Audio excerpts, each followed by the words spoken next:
Good morning students. Welcome back to your English Literature online class.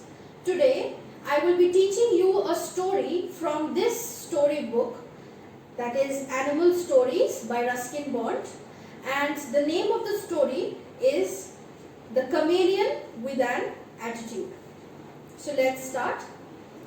This is the story of Henry, our pet chameleon. So this story is about a pet, the narrator's pet, whose name is Henry, and the pet is a chameleon. Now what is a chameleon?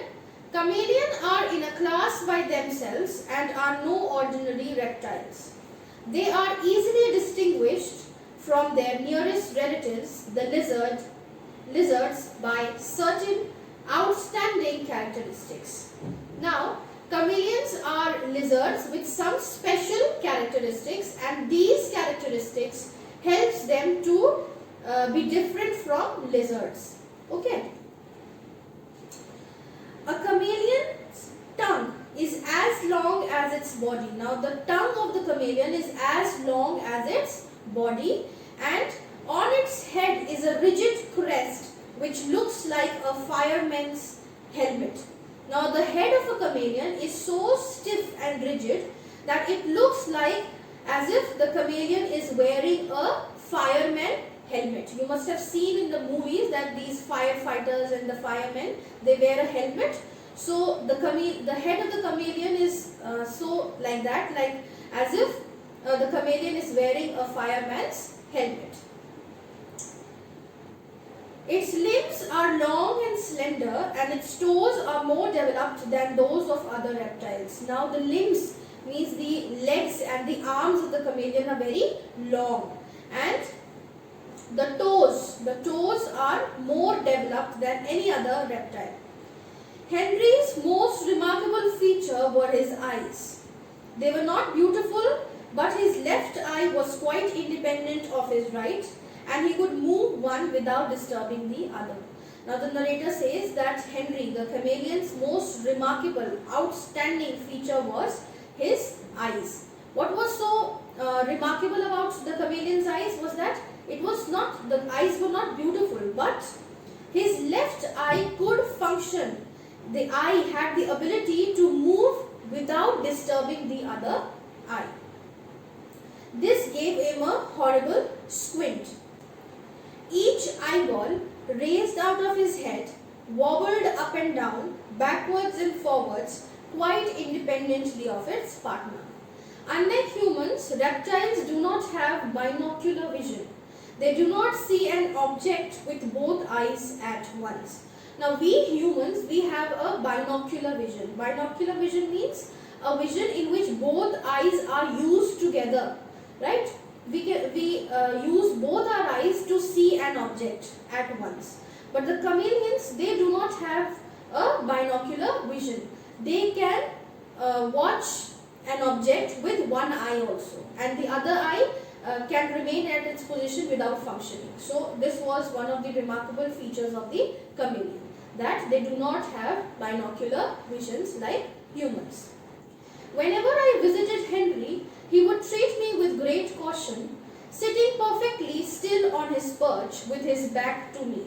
Now the narrator says that whenever he used to visit his pet Henry, that is the chameleon, the chameleon would treat him with great caution. Caution means care because of danger. Now chameleon always thought that the narrator would try to harm him like that. So he was always very cautious because he thought that the narrator was a danger to him.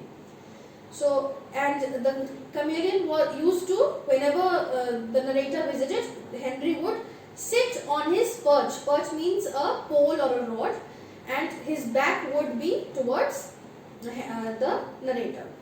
But his nearest eye would move round like the beam of a searchlight until it had me well in focus. Then it would stop, and the other eye would proceed to carry out an independent survey of its own out in some different direction. Henry took nobody on trust and treated my friendliest gestures with grave suspicion. Now Henry, the pet, he used to trust nobody. He trusted nobody, and even he treated the friend gestures means the friendly things that the narrator did with the pet. He tried to play with him. The narrator tried to play with the chameleon, but still chameleon did not trust the narrator, and chameleon always doubted that something is wrong. Tiring of his attitude, I would tickle him gently in the ribs with my finger. Now chameleon always used to show attitude to the narrator. So the narrator was tired of his pet's attitude. So what he did, he used to tickle. Tickle means gudgudi. He used to tickle in his ribs with his finger. This always threw him into a great rage. So whenever the narrator tried to tickle his pet, that is chameleon, chameleon would always get very angry. And how he used to show his anger? He would blow himself up to an enormous size, his lungs filling his body with air.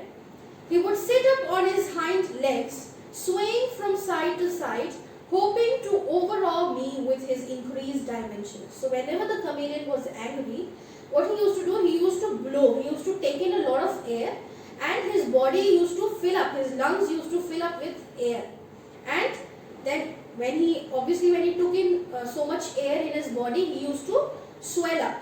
He used to swell up, and with his increased size, he would try to scare the narrator. Opening his mouth very wide, he would let out angry hiss of resentment, and the chameleon would open his mouth and take out angry sounds. He would let out angry sounds and try to scare the narrator. But his protests went no further. He did not bite. Non-violence was his creed. Even though the chameleon would get angry with the narrator, but he would not bite him or try to hurt the narrator. Non-violence was his creed, means the chameleon, this pet chameleon, he believed in non-violence. He did not believe in fighting or attacking somebody. Many people believe that the chameleon is a dangerous and poisonous reptile. Okay, even you guys, you must be believing that chameleons are very dangerous and they are very poisonous. When I was visiting a friend in the countryside, I came upon a noisy scene at the garden gate. Men were shouting, hurling stones and brandishing sticks. Now the narrator is recalling a story, and he is telling that once he was visiting his friend in some town, and the narrator was in the garden of his friend's house, and he heard some noises, and he also saw some men shouting and throwing stones at something. So when the narrator went and noticed and saw these men shouting and throwing stones, the narrator noticed that the cause of all this was a chameleon. So the men were throwing stones and sticks on a chameleon who had been discovered, who was found on a shrub. The chameleon was resting, and he was taking a sun bath on a plant.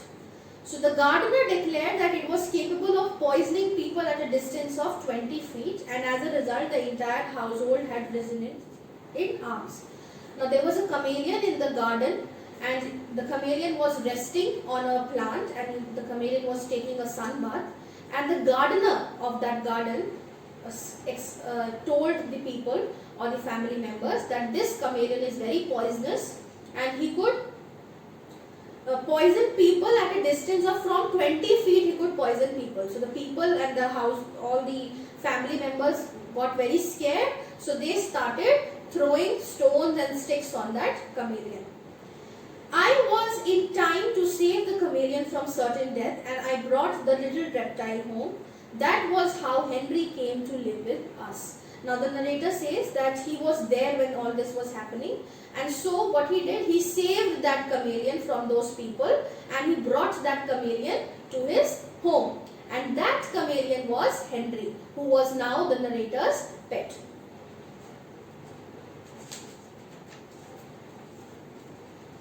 Henry was a harmless creature. If I put my finger in his mouth, even in his wildest moments, he would simply wait for me to take it out again. I I suppose he could bite. Now the narrator says that Henry, that is the chameleon, was harmless. He would not harm anybody. Even if the narrator put his finger in the chameleon's mouth, the chameleon would not bite him. His rigid jaws carried a number of fine pointed teeth, but Henry was rightly convinced that these were given to him solely for the purpose of chewing his food. Now the chameleon had a lot of pointed teeth, but Henry did not bite anyone. Henry only used these teeth to chew his food and not to harm or bite anybody. Provided I was patient, Henry was willing to take food from my hands. This he did very swiftly. His tongue was sort of a boomerang, which came back to him with the food or insect victim attached to it. Now you all know what does chameleons eat? Chameleons eat insects and like that. Okay. So how he eats? He takes out his tongue, and it is in a very fast manner. He takes out his tongue. He catches the insect. His tongue is sticky. He catches the insect victim, and then quickly he takes it back into his mouth. So before I could realize what had happened, the grasshopper held between my fingers would be lodged between Henry's jaws. Now, the narrator is saying that he used to take a grasshopper in his hand, and in seconds, what happened? The chameleon would take out his tongue like a boomerang. Boomerang is a tool that is, when it is thrown, it comes back. It returns to the thrower. Okay. So his tongue would come out like a boomerang, and within seconds, it would catch the grasshopper that the narrator would hold in his hand, and then the chameleon would eat it. The ancients believed that chameleon lived on air. Perhaps they came by this belief because of the chameleon's capacity to fast for a long time. Henry once went on a hunger strike and did not take any food for over a month. Now, even the old people also believe that chameleons live on air, because it is a belief, it is you can say it is a superstition, or maybe it is true, that chameleons, they have a capacity to remain to starve for a long time, that is to not eat anything and still live. So the narrator is also recalling a moment where Henry went on a hunger strike, that Henry did not eat anything for 1 month. He did not have any food for 1 month. However, he usually had a healthy appetite and loved a good supply of grasshopper, flies and small insects of various kinds. So what did Henry eat? Henry ate grasshoppers, flies and other insects. During the rains, when all sorts of winged insects came floundering into the house, Henry would snap them up joyfully. He drank water readily, either by licking up the drops with his tongue or by running his jaws along the edges of the leaves to catch the dew. We used to supply his wants by sprinkling the leaves in his cage with water. Now the narrator is telling how this chameleon, that is Henry, would drink water. How he used to drink water? Now you know dew. What is dew? Dew are small drops of water that form on the leaves or on the edges of the leaves and plants during night. Okay, so Henry used to drink water by licking those drops that used to come on the leaves during night. So the narrator used to supply water to his pet chameleon by sprinkling some of the water on the leaves that were there in the cage where his pet chameleon was kept. The best known feature of the chameleon is its ability to change color at will. It is a power possessed by many lizards. The common bloodsucker can change the color of its coat very rapidly, but the chameleon is quicker still. Now another known feature of the chameleon is to change its color in a very fast manner. It is impossible to say what color a chameleon is. His most usual workday suit was a mixture of dark brown and green set off with a few white blotches along his flanks. Now the narrator says that the favorite color that the chameleon used to put on himself on a usual day, work day, would be dark brown and green, and there would be few white blotches. Blotches means white marks along his sides. If the day was dark and cloudy, and when the day was dark and cloudy, then the chameleon would change its color to pale green. His night suit, at night, what would chameleon be? Chameleon would change its color to a pale, almost sickly yellow, pale yellow at night. So the pattern of his marking depended much on his humor. He gave off his best effects when he was in rage. When he properly roused, Henry broke out in vivid red streaks and blotches.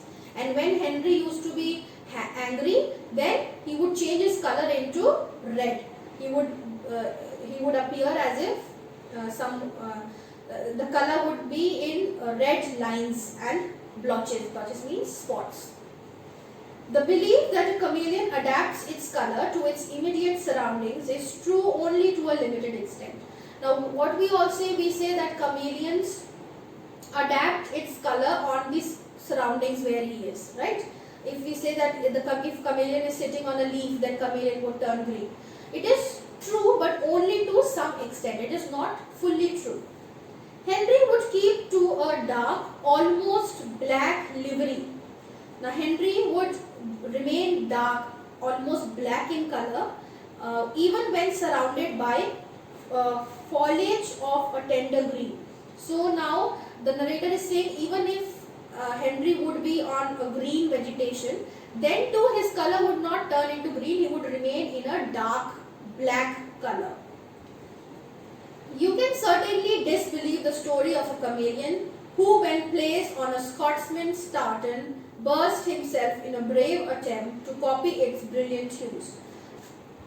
Only one species of chameleon is found in India, namely the common chameleon. So now the narrator says that in India only one species is found, and that is the common chameleon. Most species are found in Africa. In captivity they make interesting pets, but different individuals show different characteristics. Some soon adapt themselves to a new mode of life, but others remain sullen and refuse all food. These rebels should be given their freedom. Now the narrator says that if these chameleons are captured and kept in a cage, then they would become very good pets. But only some chameleon can become pet. Other chameleons would not really be happy to be kept in captivity. Others would be very bad tempered if they would be locked in a cage. Some chameleons would become very angry and they would not eat any food. So the narrator says that these rebels, these chameleons are like rebels and they should be given all the freedom. Henry remained with us for 2 years and was hale and hearty during all the time. But one fresh spring morning, finding his door open, he set out to explore the garden and never came back. Now, the narrator says that Henry remained with the narrator as a pet for 2 years. So Henry was a pet of narrator for 2 long years, and all this time he was very happy. He was not angry like other chameleons would be if they were held in captivity. But one fresh morning, what happened? The door of the cage where the chameleon was pet, was opened. It was left open, and when the chameleon found out that the door is open, he set out to explore the garden. He escaped from the cage. Henry escaped from the cage and set out and ran off in the garden, and then he never came back. I thought I saw him once sunning himself in the rockery. Now the narrator says that once when this chameleon escaped and ran from the cage, when he found the cage open, then the narrator says that one long time ago I also saw him maybe in the rockery. Rockery means somewhere in the stones. But when the narrator approached near Henry, he scuttled away. Scuttled away means he ran away and he would not show himself. He would not appear in front of the narrator. He had probably found other playmates of his own kind. So the narrator says that maybe he found other friends of his own kind in the garden. So that is why he never came back. He ran away into the garden with his other friends. So children, I hope this story is clear to you. I will provide you the PDF exercises of this chapter very soon. So please revise this chapter at home, and we will meet in the next class with another story. Thank you.